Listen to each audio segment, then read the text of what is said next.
Thanks for tuning in. This is a really quick video on how I make my shea butter lotion. So first you're going to need shea butter, carrier oils of your choice, and a boiling pot of water over the stove. So let's get started.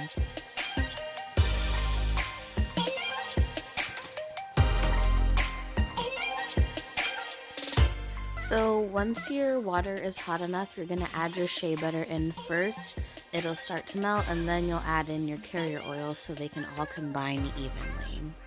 And then you'll wait for those to melt all together, and you'll stir them.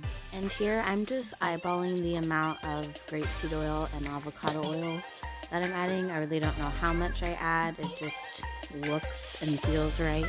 And then as the oils and butters melt together, you're just going to want to continually stir everything during the process so that it evenly mixes.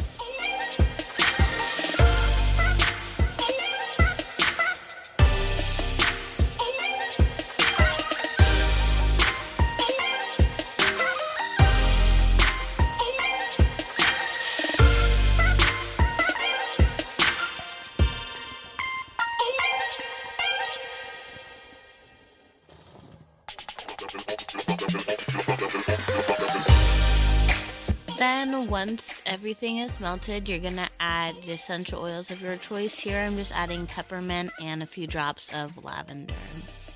And then you'll mix it. So this is what it looks like when it's completely melted. And then the easiest part is you just have to wait for everything to solidify and keep stirring it so it gets a nice consistency. You do have the option of sticking this in the freezer or refrigerator and it gets hard and solid a lot faster, but I decided to wait and do it at room temperature because I'd never really done it before and I wanted to see how it would come out. And this is what it looks like. It took quite a while, but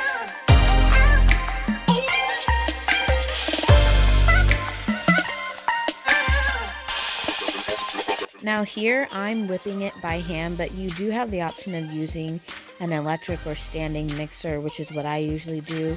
I want to try something different. Doesn't really matter how you whip it, just as long as it's the consistency that you want it. Alright, now here's the final product. Looks like nice creamy mashed potatoes. Unfortunately, it will get harder, so it won't stay like this.